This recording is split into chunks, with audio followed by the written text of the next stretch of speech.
professor in the Department for Media and Communications at LSE, the London School of Economics, where she also co-directs the LSE Fudan Global Public Policy Research Center. She's director of the LSE PhD Academy and Economic and Social Research Council Doctoral Training Partnership. She has a bachelor's in Chinese language and literature in 1997 and a master's in comparative literature, both from Nanjing University. Her PhD in mass communications is from Penn State University in the United States.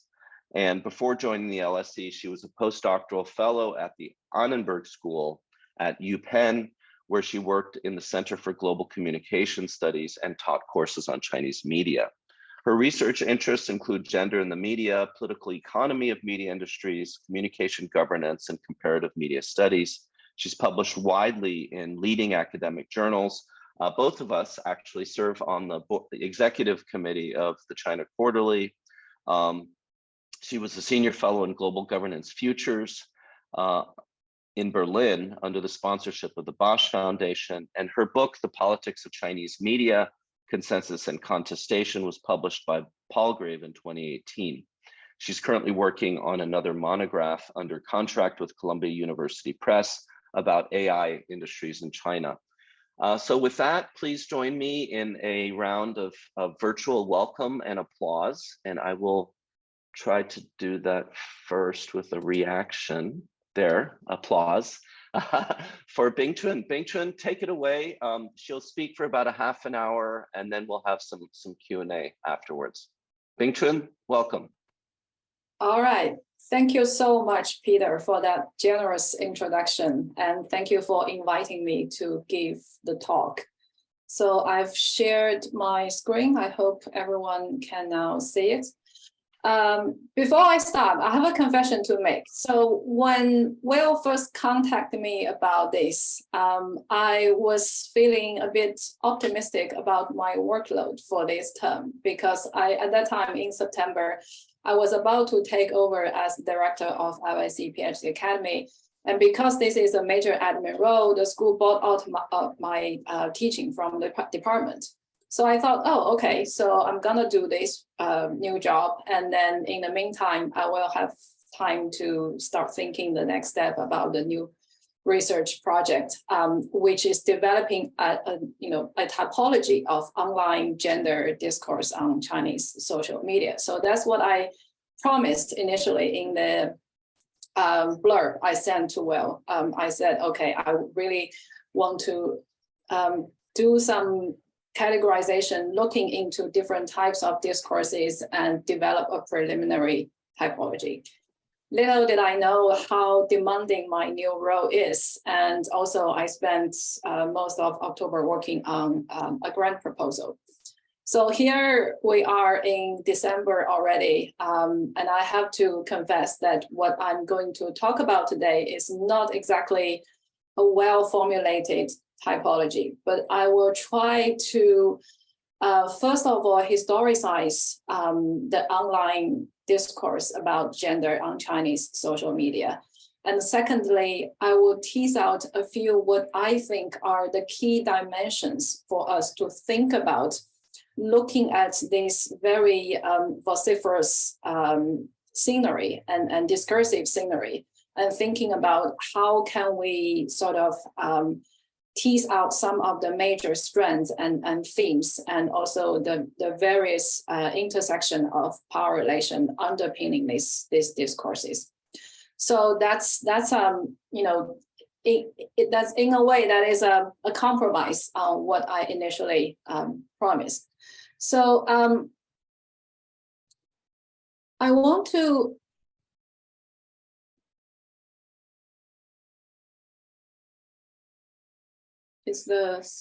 okay,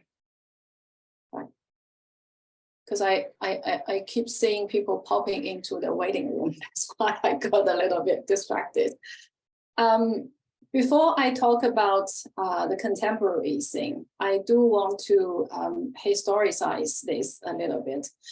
And I also want to think about this as, historicization as something that's missing, at least in my field, in media communication. Because in my field, I think there is a tendency to fetishize technology. There is also a tendency to fetishize what is new. And there's so much obsession, there's so much discussion about the digital future, which is something I think Peter would have a much better understanding as an area specialist. I think in area studies, people have a much better established historical sense when looking at what's happening in China now, what's happening in the contemporary era.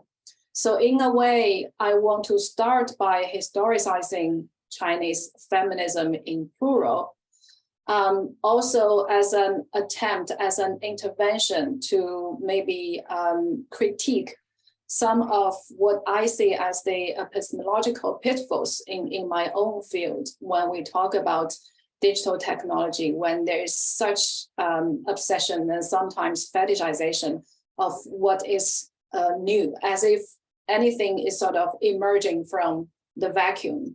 But I always think that if we really want to understand what's happening now, it's always important, before we zoom in on the contemporary scene, it's important to zoom out first and think about whether there's any kind of historical lineage to the tensions and power struggles we are witnessing nowadays. So that's why I want to start by talking about the uneasy relationship between socialist feminism and patriarchal state. And here I'm heavily relying on Wang Zheng's 2016 book, Finding Women in the State, in which I thought she did a great job looking at the tension during the socialist era between women cadres and also women revolutionaries, people like 𝗘𝘃𝗃𝗲𝗃 and Dingling. Those are all, very radically socialist women who are also in very powerful position, but they had a really hard time negotiating with the patriarchal state in articulating an independent political agenda for Chinese women, because the official line after the socialist revolution was that, okay, we have resolved the women issue because the women issue is subsumed under class struggle. And because we have now finished this and there is no independent separate political agenda for women.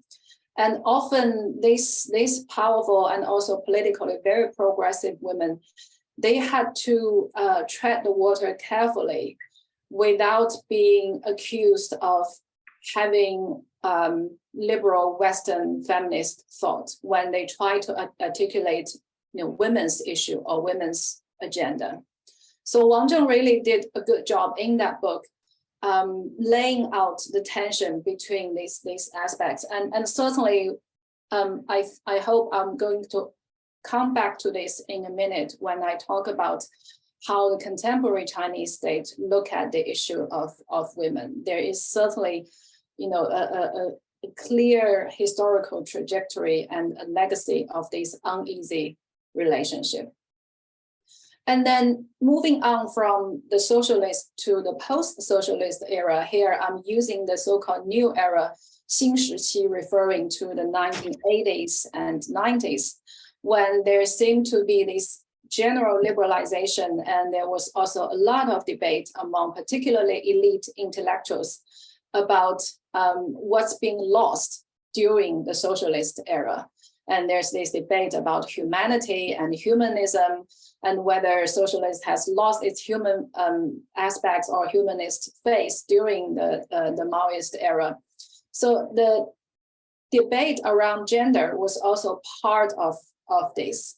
And during this time, there was a lot of critique on the socialist women, the Iron Girls, the 铁姑娘. And the critique was sort of anchored from a liberal point of view, saying that, look, these women have been degendered and they have lost their femininity. And the state was really calling on women. And there was also, I think, a reflection on Mao's famous saying that women show their half of the sky. So there was, during the socialist era, that was considered a slogan that advocates gender equality. But during the 新时期, the new era, when there was this debate about humanity and humanism from a liberal perspective, that slogan itself was also criticized for degendering women, and also for as really just an attempt for the state to call on the labor of women. And women ended up shouldering this double burden of both joining the project of building socialism, but also they still have to do most of the household work and the care work. And then after the economic reform really accelerated after 1990s, there was another sort of strand of discourse emerging, and that this is what I call, this shift from liberal feminism to new liberal feminism, in the sense that market is now considered a liberating mechanism, and individual effort under the market scheme is also considered something that would advance the status of women. And particularly during this time, there was also almost this kind of equating women's liberation with the emancipation with the purchasing power.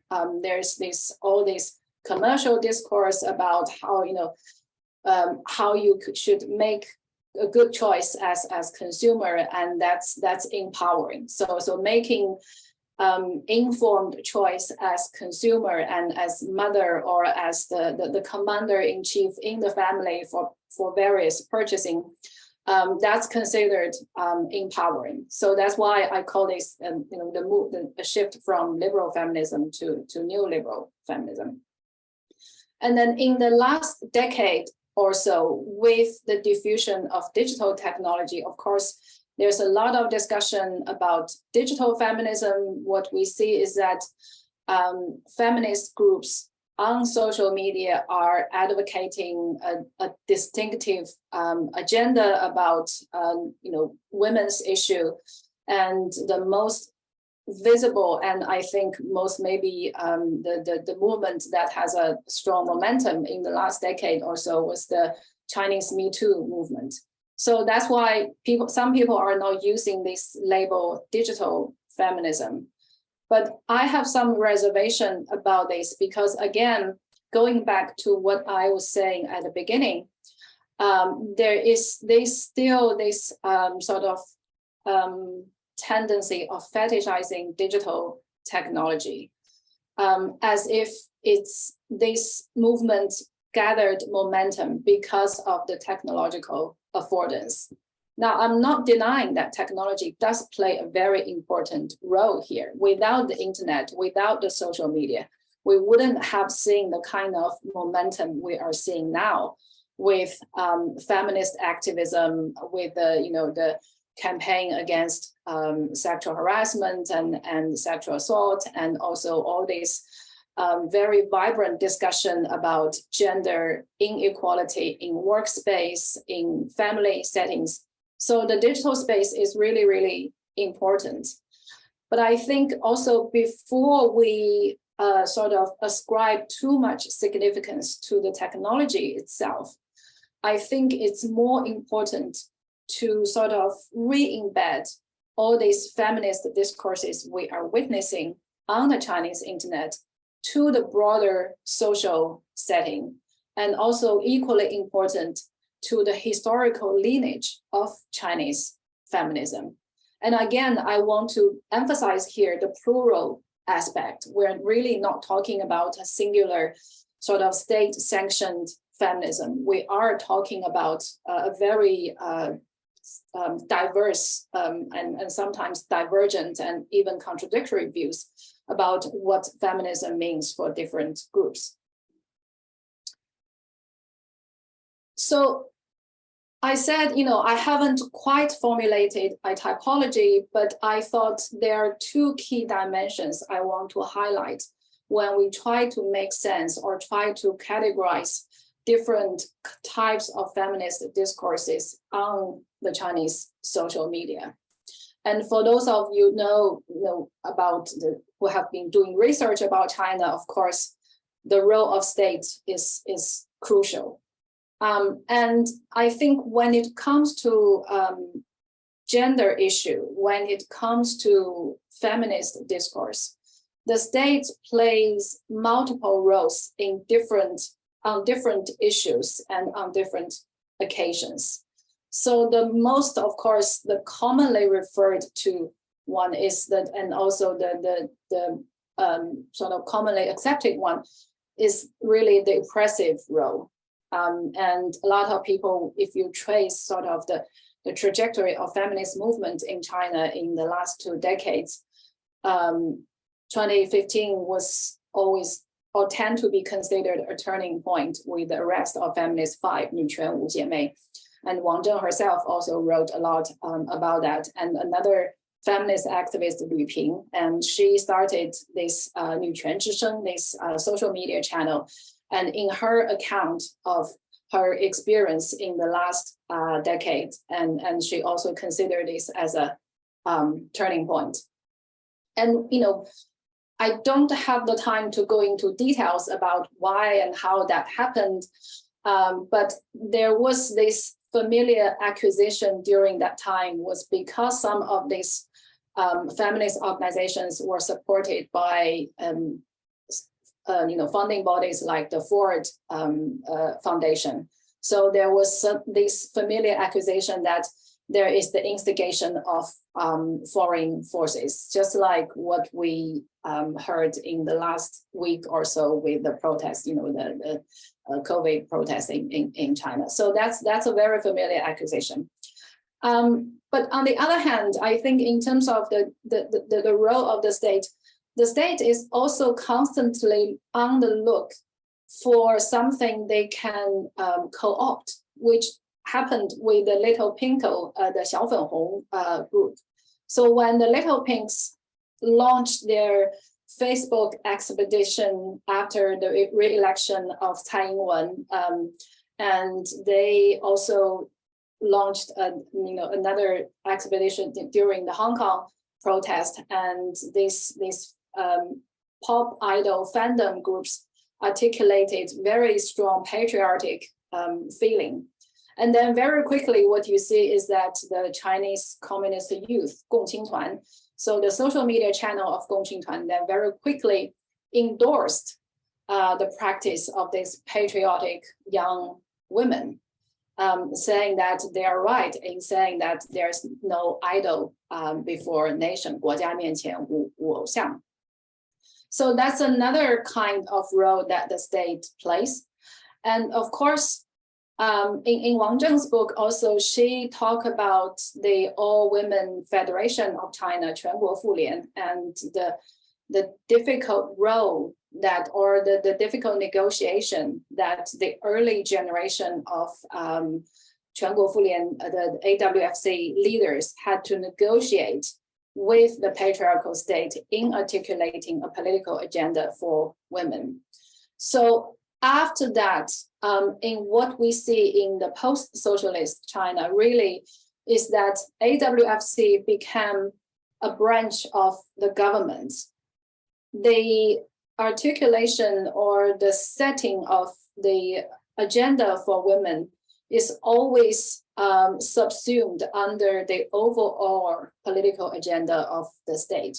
So when they talk about gender issue, they mainly look at it from a development perspective. So they will try to, for example, promote the education for rural girls in the countryside and gender development. In a minute, I'm going to refer to one of these model figure, Zhang Guimei, and that's something that I think the 全国妇联 is really trying to. That's the kind of figure that 全国妇联 is trying to endorse. But also, in addition to the oppressive and the cooptative, there's also the prescriptive aspect, a very strong prescriptive aspect of the Chinese state, in the sense of assigning a particular gender role to women. And this became very, very clear in the recent sort of the population crisis and the new policy basically encouraging people to have not 2, but 3 children in the family. So in the discussion about population crisis and what kind of family plan policy that the state is now endorsing and promoting, there is also this very clear prescriptive role about what women should be doing, how they should fulfill. It's almost a patriotic duty that to fulfill your role as a mother and to address this population crisis. And this, of course, in contemporary era, also backfired badly on social media, at least. A lot of, particularly, I think, urban middle-class Chinese women was having very strong reaction against this kind of the state's sort of the interpolation of becoming a good mother that gave birth to more children.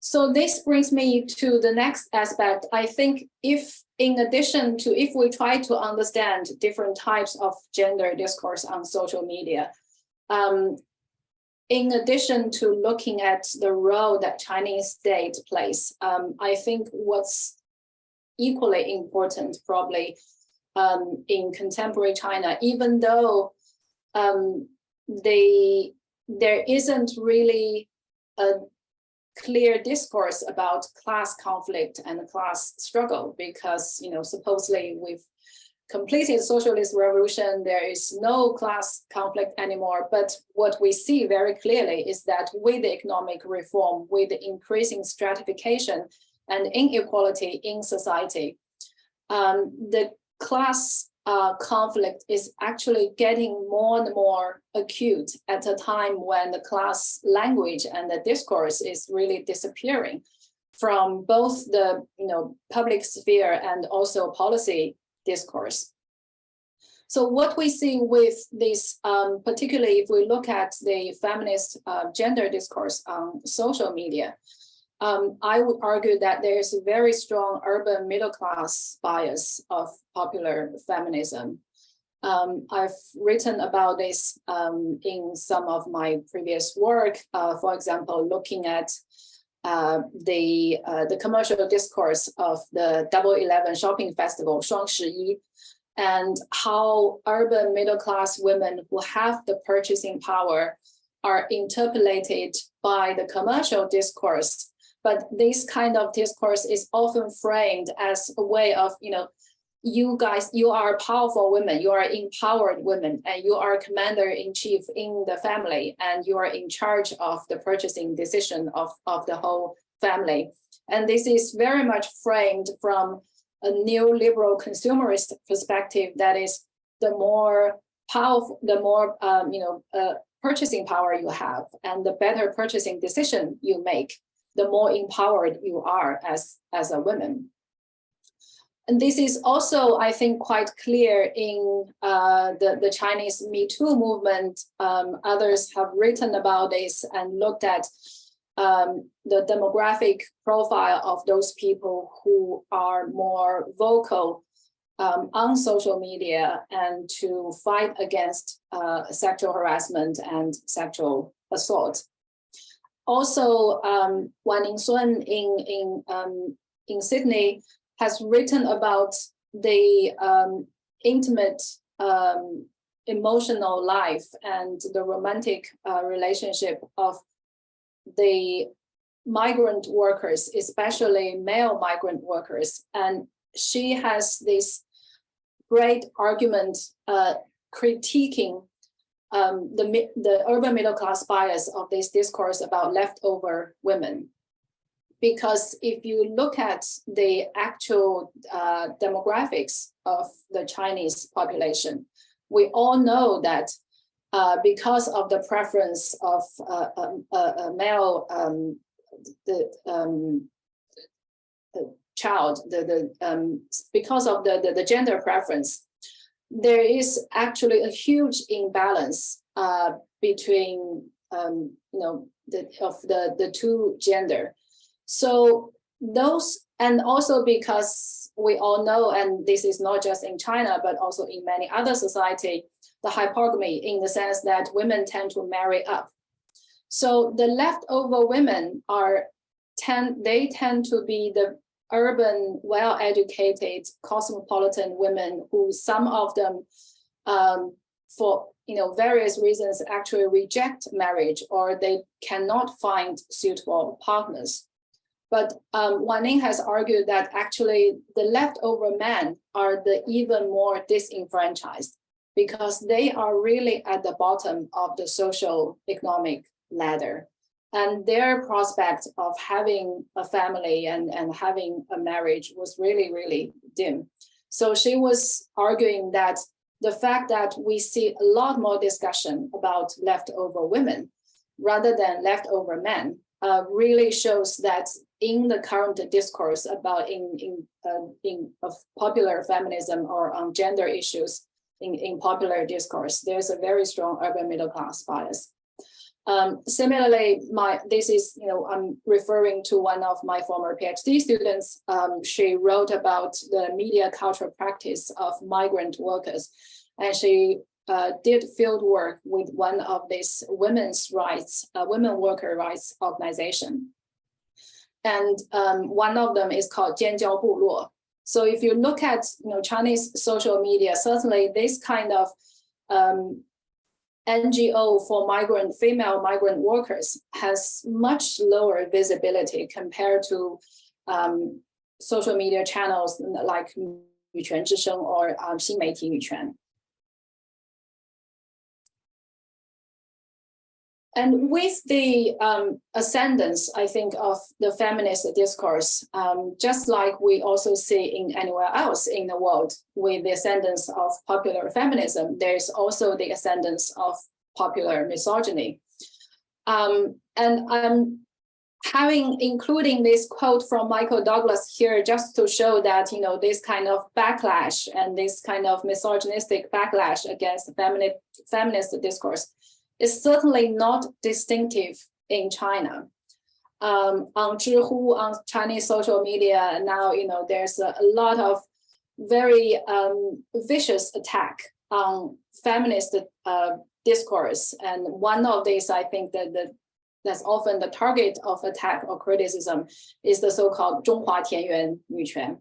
And I thought the answer on 𝗱𝗃 here really captured some of the main grievance and criticism, and I think also the misogynist backlash against this.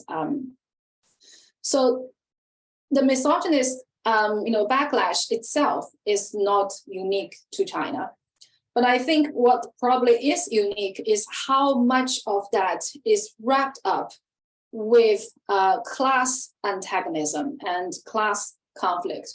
So I call this the paradox of class conflict because of what I said earlier, that in popular discourse, including in the official discourse in policy documents, there is this very depoliticized tendency of not circumventing the class vocabulary, the language about class and conflict. So people talk about inequality, but they sort of avoid the more Marxist term of talking about class conflict and class distinctions. But actually what we see here, and I think partly because of the urban middle class bias I identified earlier, a lot of this misogynist backlash is really wrapped up together with the class antagonism. So on the Chinese social media, you see various versions, and you see a variety of these. And as I said, I haven't really developed a typology, but I think if we want to, there's the the so-called 豆瓣 feminism. 豆瓣 feminism is now also become sometimes a term used in a derogatory way to attack feminist discourse. But even within this community, there is still a great heterogeneity in terms of their stance toward the state, in terms of their stance toward heterosexual normativity, including marriage. There is, for some of the more radical feminists, they would reject marriage altogether, and they would also label those who toil away under unhappy marriage as the marriage donkeys, so 婚驴. So there's that, but again, within this group, there's heterogeneity. And one of the incidents that sort of captured this was the controversy regarding Zhang Guimei. So I suspect many of you have heard of this name and her case. She started this secondary school for rural poor girls in Yunnan. And she was like not just a head teacher, but also a mother to all of these to these girls. And the rate of those girls passing the college entrance exam and going to very good universities is very high. So she was, also praised by the party as an exemplary figure. But earlier, I think it's last year, she caused a huge controversy by telling a journalist that she just rejected a donation to her school by a former student, because this student, after graduation, instead of going to university, married a rich guy and then became a housewife. So then the student came back to her and said, I really want to, I'm well off now, and I really want to donate some. And then she rejected that, saying that that's not why I wanted to give you what I wanted to give you an education for. That's not the kind of life choice I wanted you to make. I don't want to accept your money. So as you can imagine, this caused a lot of antagonism and resentment from especially the middle class women who choose to stay home instead of taking a career. But this is just one of the many incidents that captured, even when we talk about this gender discourse and feminism, there's a lot of variety in terms of their attitude toward different things. I don't have the time to talk about the case of Ayawawa, which is another fascinating case of these women offering tutorials for her fellow women in improving what she calls their mating value. So she has this algorithm calculating the mating value of women, and it's like a pickup tutorial for women and how they can marry up and how they can successfully get someone who is from a higher socioeconomic status. So and then lastly, there's also tension between the LGBTQ rights group and feminist group. Again, I don't have the time to go into details. Maybe we can talk about that later. So this is really just to give you some idea about how, this is a very heterogeneous discursive landscape and also ideological landscape we are talking about. Even though it's easy from the outside to refer to this as feminist or popular feminist discourse, but within this landscape, there is actually a lot of differences on some of these key issues. And so I just want to conclude by then going back, because I started saying that we need to historicize Chinese feminism. And I want to conclude by revisiting a piece written by Dingling, a Communist Party member and also a famous writer, back in 1942 in Yan'an, Thoughts on March the 8th, 𝗱𝗲𝗁𝗃 有感. And she was, of course, heavily criticized after the publication of this piece.